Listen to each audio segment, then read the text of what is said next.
nuyu te di la siyaare. waaw maa ngi leen di nuyu Pape ak Boubs maa ngi leen di nuyu seen ay auditeurs seen internautes ak seen téléspectateurs. bisimilah Pape fan la ñuy ubbee.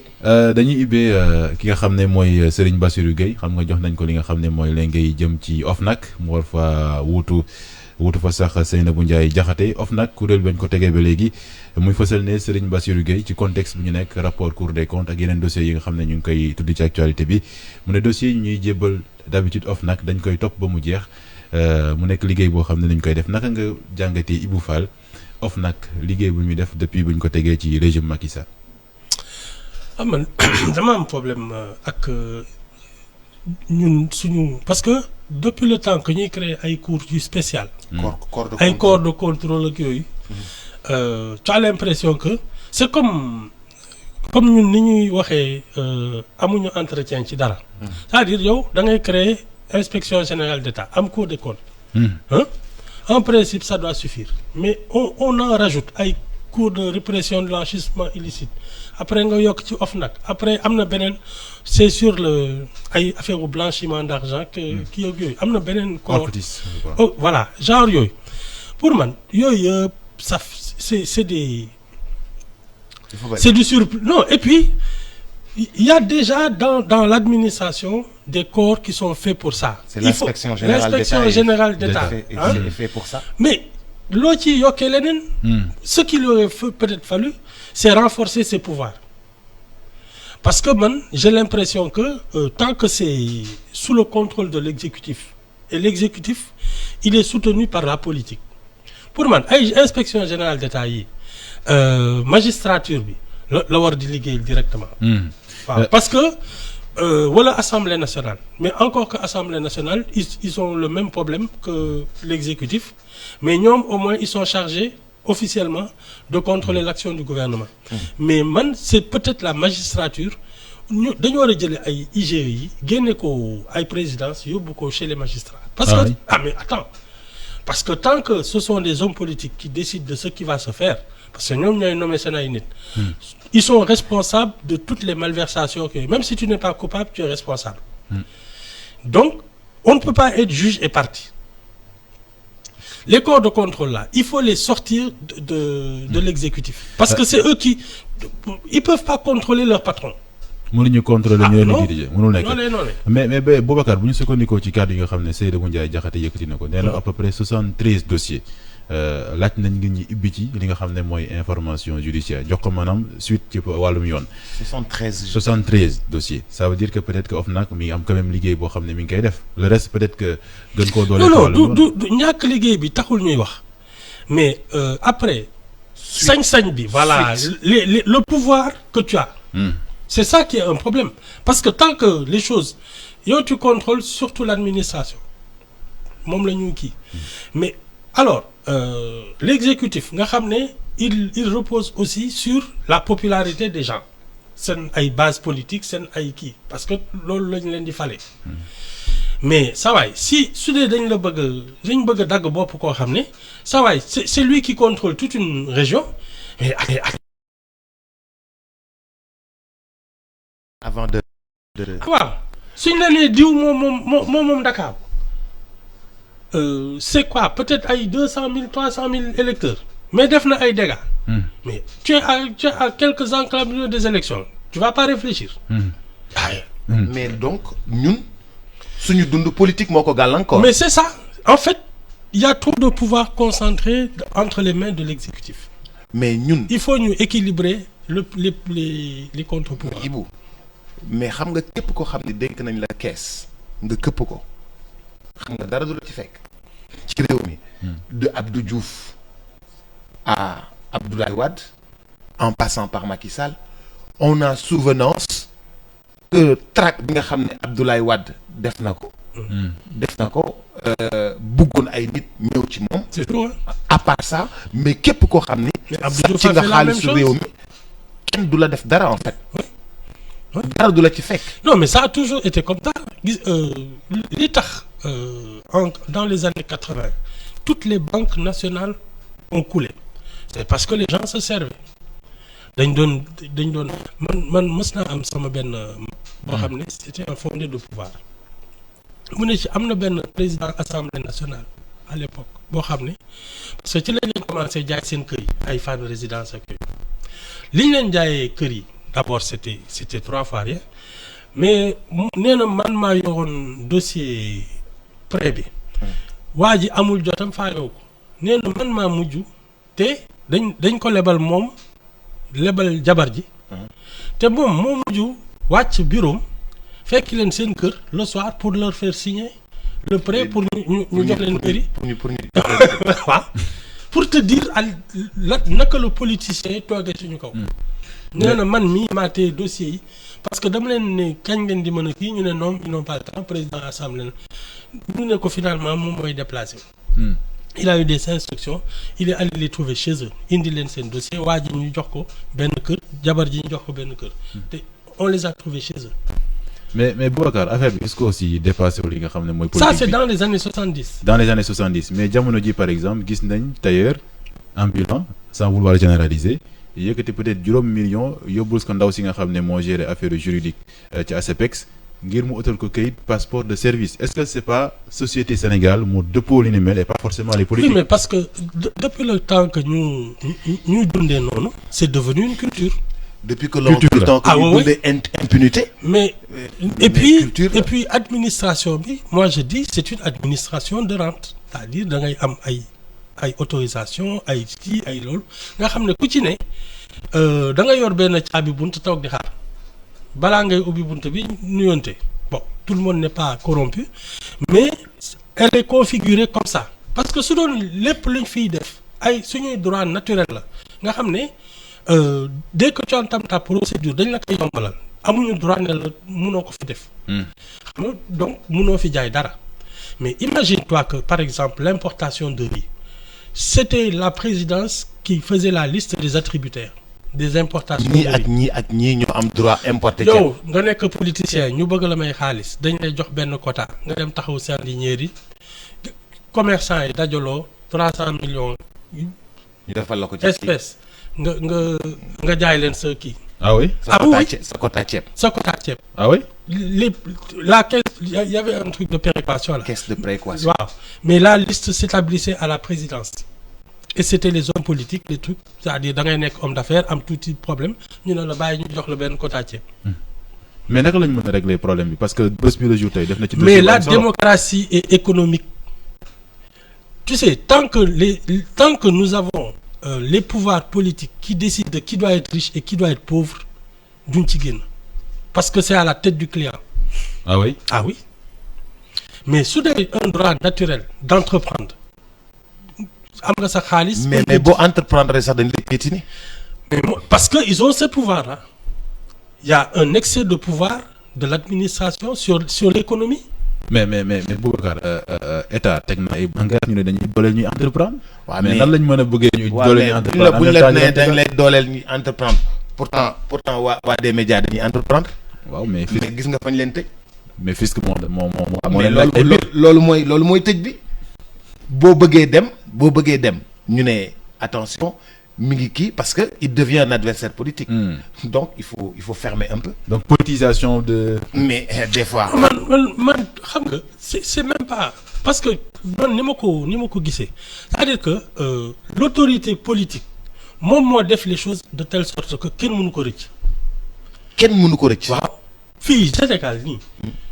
tu veux faire des affaires wala tu veux entrer c'est-à-dire lépp loo xam ne sa doole ak sa gëdd mayu la ko doo ko fi am. parce que c'est fait de telle sorte que l'administration contrôle tout le monde et tout. Bon, sur les questions de sécurité, je suis d'accord. Mais l'entreprise, parce que l'économie est tenue par les privés. Tant que c'est l'État qui décide de quoi faire avec qui, mais c'est à la tête du client. Par exemple, les contrats pétroliers, les contrats miniers. Mais attends, ça c'est des choses yoo xam ne c'est eux qui décident et ce sont nos ressources. te suñuy signé ay kii duñ ñu tàggu. da ngay jékki-jékki rek ñu ne la woo nañ fi benn multinationale dénk nañ ko li monsieur multinational bi mooy exploiter or bi. oui alors que les Sénégalais n'ont aucun pouvoir de décision sur ça. L'exécutif fait ce qu'il veut. ci réew mi. C'est comme ça. mais Ibou loolu danger bi mooy ñëpp da ngay rallier wu boo rallier wul boo nekkee opposant doo ci génn. ah non mais xam nga ñëpp xajuñ ci. ku la dàq buuxante mooy toog ñi si des kay dañuy mujj sànni xeer rek da nga ciy bëgg a jot munoo dem yow place bi nga bëgg keneen na fa toog nga commencé traverser tali bi sànni xeer nekk opposant la yooyu. C'est comme ça que ça marche parce que soo seetloo tout le débat politique là c'est comment accéder au pouvoir de décision. du loolu. y a rien de constructif koo xam ne danaan xaaral ma indi sama pierre bokkuma ci gouvernement bi dama gisul sax par exemple ay une vision pour comment sortir nos problèmes de nos problèmes de sous-développement parce que ñun dañu nekk ci sous-développement bañ ci génn. ah oui ah mais grand ñu ngi am nañ plan Sénégal émergent. kii fa daf may kookali non mais c'est xam nga tu sais c'est quoi ma vision du développement. C'est la qualité de vie des gens. La qualité de vie des gens Pape. mooy nga mën a faju nga mën a jàng am xam-xam am métier te doo ko yelwaan doo soxloo di toroxlu ci kenn. am sécurité. nga am sa liberté. am sa sécurité d'entreprendre waaw ba pare di dox ci dëkk bi. te kenn du la agressé. et ça c'est ça les priorités. dama gisul ñun fii lan lañ ci def. On a un problème parce que nos systèmes de scolaires on n'y réfléchit même pas. C'est-à-dire dañ koy comment dire ça. dañ koy maintien nii rek parce que chaque année en octobre xale yi war nañ dem jàngi juillet ñu tëj examen yeeg yooyu ñi mën a jàll ñu mënul jàll ñu seet y a du déchet scolaire y a tout et ça alors que on est dans un pays où presque tout est à refaire. Mais même les visions sur l'emploi, la formation professionnelle qui sont en lien avec nos besoins de l'économie. Même ça, tu n'entends pas en discuter. Et je te parle du pouvoir comme de l'opposition. Non, tous leurs problèmes, moi, top, fini dogalé. Fini c'est de l'éternangay. Lolo moy xulo bi fi en politique. Ah amul lenn daal yow da nga ko gis. mais soo ko gisee nga wax ma di yaa ngi fi ci dëkk bi non attends. mais tey ñun ñëpp suñu bët gis nañu ni. seen bët xonq na. gis nañu ni ñoo ngi def ay efforts. le Sénégalais lambda. mais depuis toujours. moi j'ai vu dama ko dund ci sama cher taximan yi ñëw fii ci problème Covid bi. di fi indi ay 1000 francs. oui di cotiser seen garage ñëw jox ma 7000 ne suñu garage ñoo cotiser 7000. ki taximan dawal indi 1000 francs. waa marché HLM xaaral ma pare. ñu dem marché HLM. yóbbu fa caméra. nit yi di joxe ay 1500 ay 2000. ay 2000 ay 1500. jusqu'à ce que nous on ait 1 milliard 118 millions à donner à l'État du Sénégal. nous on donne. Après les gens te disent. dans le rapport fii la jaar xaalis bi am na ñu ci jël mais comment on peut se permettre non seulement fonds yi nga xam ne moom ngeen dégage mais ñun ni ñu cotiser ngeen lekk ko quoi.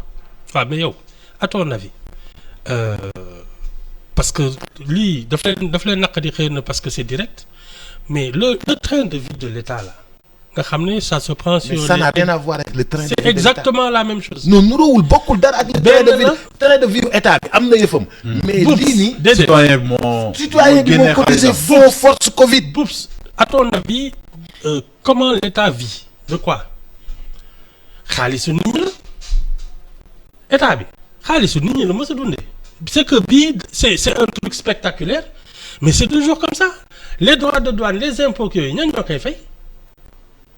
chaque taxes yeeg yooyu. chaque commerçant.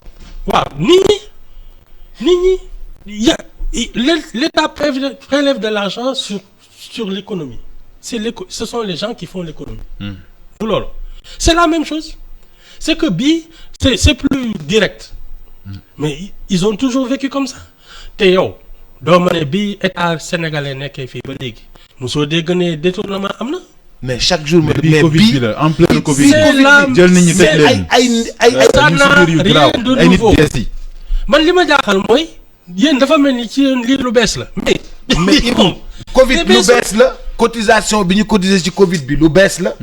c'est pour la Ba mu dem ba première 19 fois milliards. non c'est la première fois ñu gis un khalife général Serigne Mountakha yëkkati 200 millions cotisés ne moom cotisé na c'est la première en tout cas man ci sama dund c'est la première fois ma koy soog a ci gis crise sanitaire ci mondiale. crise sanitaire c'est la première fois mais Ibou le choc bu nit yi am mais le mécontentement bu nit yi am Ah non, man daal tu sais pour man ça n'a rien changé parce que toute la malgouvernance là, toute la gestion des deniers publics nga xam ne doo toog un mois wala un an boo bu newul fii ay dégâts am na fi mais c'est le même principe parce que on n'a aucun moyen de contrôler l'action de l'exécutif parce que ça commence comme ça. mais sànq loolu laa doon bëgg a wax Boubacar c'est-à-dire tey jii boo liiree une bés bi la. xam nga ñun ay OFNAC yi ils arrivent pour constater des dégâts mais dans un pays organisé. on prévient dañ koy prévoir. Oui, l'Assemblée nationale les trucs ils balaa ngay def leen nga tàggu nit ñi. Et il y a des corps de contrôle de trucs boo xam ne au jour le jour on doit savoir comment le pays est géré mais da ngay bàyyi ba pendant 2 ans nit ñi def leen neex nga xëy ba doog a laajte xaalis bi fu mu jaar. c'est que yaa ko tey. loolu ci loolu laa bëgg a ñëw en fait parce que boo seetee une le jour dafa retracé jaar-jaar de Wade ba Macky Sall rapport bi nga xam ne diggante entre homme politique ak service de contrôle maanaam corps de contrôle yi pour être plus précis mais pourquoi de Wade ak Macky on a du mal à régler cette question là de transparence lu waral loolu. Mais ça n'a pas commencé avec Wade. Je te dis, les socialistes, depuis les socialistes, li boole Senghor ak Mamadou Dia, ça a commencé comme ça, 62. ah oui. Ah oui? ñu ne dañoo lebaloon kilifa yu bëri xaalis. Oui. ñu leen fay leen ñu bañ. Waaw. Mamadou Diané ñëpp laay jël Ils ont voté une augmentation, les députés là. Dañu voté une augmentation de salaire. Ouais, fait que chef du gouvernement bi tukki ñëw. Ñu wax ko mu ne il va les convoquer devant le parti pour ñu delloo rapporter la mesure. Parce que ba pare ñu ne ko banque yi et il leur avait interdit, les fonctionnaires et les hommes politiques là, les décideurs, il leur avait interdit de toucher à cet argent là qui était prévu pour les privés. Gaa ñi def seen yooyu ñu xam ne dañuy dem devant les instances du parti ñu motion de censure ko balaa boobu def ko ci kaso bi. ah oui. Oui. Bon moom tam il a fait envahir la truc et ça c'est l'incident parce que dem jàppalu ay député bi Assemblée nationale tam. mais ñun incident bi lañ gën a jàpp en fait. ñu waxtaan histoire boobu. Mais la vraie histoire c'est que ils ont augmenté leur salaire et ils avaient des prêts dans les banques. La vraie histoire mooy député yi alors que le chef du gouvernement n'était pas là. Waaw. dañoo voté seen yokk seen salaire. C'est ça et puis il y avait les questions des emprunts bancaires ak yooyu. emprunt bancaire yi. mu ne woon kilifa yu fii bëri. waaw dañoo leb xaalis. ñu Mamadou Diané leen da ngeen koy delloo. waaw. ñu te ñoom fay ñu ne leen da ngeen di fay. waaw c'est ça. loolu de mooy li coow li. Senghor ne nañu bàyyi noonu. Ah de toute façon moom ak Senghor seen diggante commencé woon na njagas. Donc il a profité de l'incident pour faral ñeneen ñi. Mais il savait très bien parce que député yi en 68 bi grève bi tàngee ba affaire bi jaxasoo kii ba nga xam ne ñoom ñëpp a dem làqatu seen kii foog naa dañu wàññaat seen salaire 68. Armée bi moo ne ñii amuñ fi benn njëriñ bu ñu kenn fontoo. ah oui wàññi seen salaire oui en 68. Non yàgg nañ ko fi def. Ça c'est donc yàgg na fi lii oui nii. oui attends. problème contrôle yi nit boo xam ne dañ ko dénk. yàgg na. C'est que c'était moins spectaculaire mais gaa ñi fii yàgg nañ fi lekk seen lekk xaalisu dëkk bi. mais est-ce que Sénégalais yi Boubacar ni ñu téye affaire bi nii ne duñ ko bàyyi parce que boo xoolee pratiquement ça fait 2 semaines.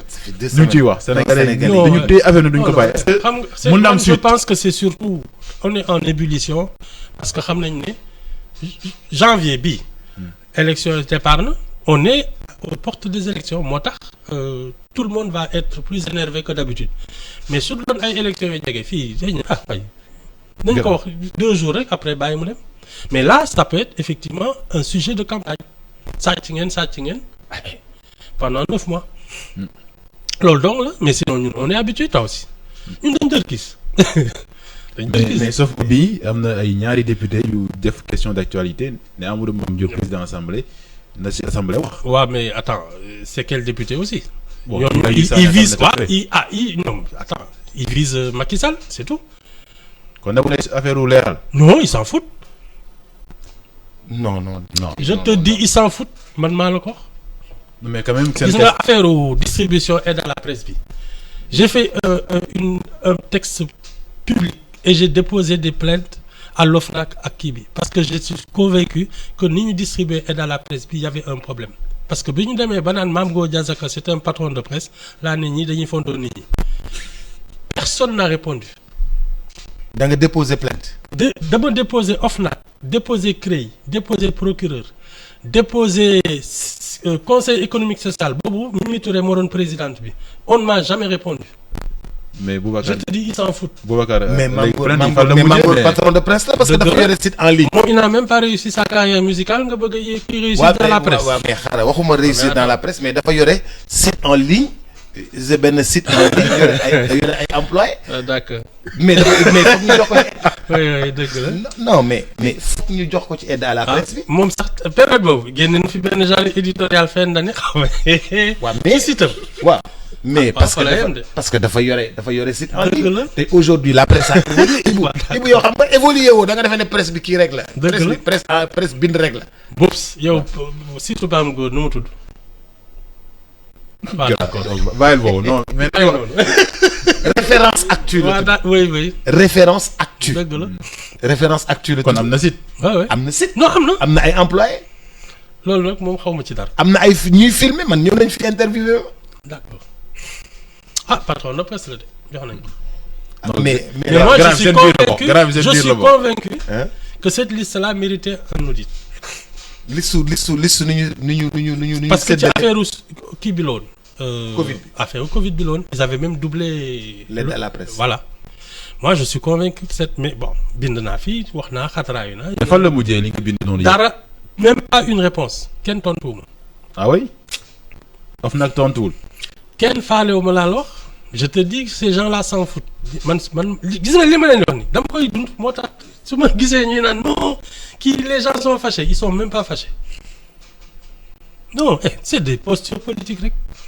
élection yi jege. élection yi jege moo tax ku nekk. di mermerlu. c'est un non ça va être un thème de campagne ñii sàcc lañu.